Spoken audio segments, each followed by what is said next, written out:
time is the one and only Danny Gonzalez, El Gallo. How you feeling, brother? Feeling great, ready to go. Excited. It's a cool event, cool area. I like it. Hey, one of the, arenas that, we've seen a lot of great fights. And now this is going to be one of those. Eventually you're facing a world champion, ex-world champion. To me, I consider everyone a champion, for a reason. Hey, but exactly, bro. Yeah. So how you feeling going against Danny Garcia? I'm excited. I love it. I just feel like this is my opportunity. Everything's about timing. I've been preparing in the gym since June. Just waiting for a phone call. I got the phone call. I'm ready to go. Super good shape. Ready to shock the world. Listen, you guys been as sparring partners before, but now this is a different thing. It's gonna be a fight. How you feeling going, against an opponent that eventually help you and you help him too, but now this is gonna be different? Yeah, sparring don't really mean anything. It's different, but I feel like in the fight I'll make I adapt in the fight and I figure it out. I already kind of know what he does. He kind of guided me back then, so I understand some of his stuff. But I'm a different fighter. That was 8 years ago. I've been grinding 8 years. I got experience. I fought in the Barclays before, so I'm kind of used to this stuff already. Hey, and not only that, you got experience as well. You're talking about those years you've been through, and you have also the experience going against Chris Algieri, which is, it was so competitive fight. Some people we think that you won, but eventually, they gave it to Chris Algieri. My respect for Chris Algieri because he's on the tough opponent. He don't quit, and he has shown, the skill of level, of elite fighter. And here you are, just proving that. Yeah, I fought a world champion before. I almost beat him. I thought I beat him, but it is what it is.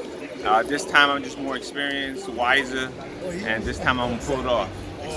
That's gonna be awesome and entertaining. Eventually coming to Barclays Center, that's one of the arenas where we've seen a lot of greatness, competitive fights, championships, and all that. And talking about championships, you saw what happened this past week, Canelo, Crawford. What's your thoughts on it, on both fighters? I actually betted Crawford was gonna win decision. I knew he was better. Father Time is undefeated. Canelo's getting older. Got the same snap he used to have. Crawford seems like he's still in his prime. So I wasn't surprised. I won a couple $100, so I was happy.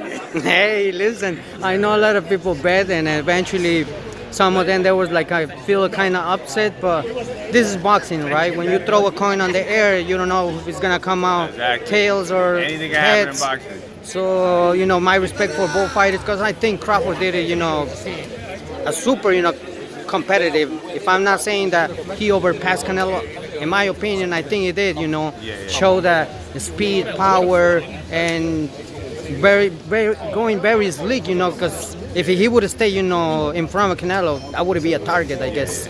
No, he fought the perfect game plan. Boxing's about game plans. I feel like he adapted in the ring. He even stepped to him sometimes, kind of beat him up to the inside, and I think Canelo was a shock. And he couldn't figure it out, Yeah, then also I like to say that I respect Canelo saying that, he was thinking my mind says one thing, but my body doesn't respond. So even though, my mind says, continue, but my body doesn't respond. So I gotta give, so much respect to Canelo for accepting, that defeat and just moving forward. We'll see what's next for Canelo. I don't really know what's next for Canelo. I think he made enough money. I think he did enough in the legacy. He should go home and live his life, spend time with his family and his kids. And he said it, his body's not responding anymore. So that's when you got to call quits.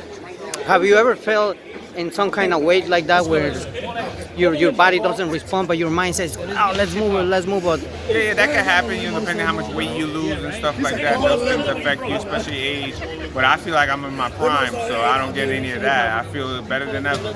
And we haven't seen anything yet, right? Yeah, so that's the start. So become the new DG. So hopefully, remember my name. Hey, that's gonna be very historical this moment, because eventually, having Danny Garcia right here is a name that everyone would love to face. Even though if it is maybe his last fight, I don't know.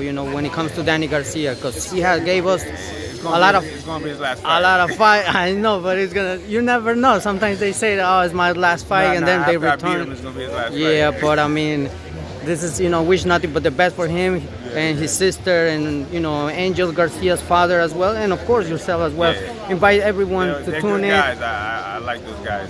His Hey. father's a real good dude. Danny Garcia's a good dude. I wish him the best. But we fighting, so it's gonna be what it is. Please invite everyone to tune in this interview, and of course come in and support yourself, Danny Garcia, and the whole event. Yeah. Just come out October 18th. Watch this fight. It's gonna be epic. It's gonna be insane. Ladies and gentlemen, from Barclays Center, Danny Garcia, and of course versus Danny Gonzalez Gallo. Thank you, Danny. Wishing nothing but the best.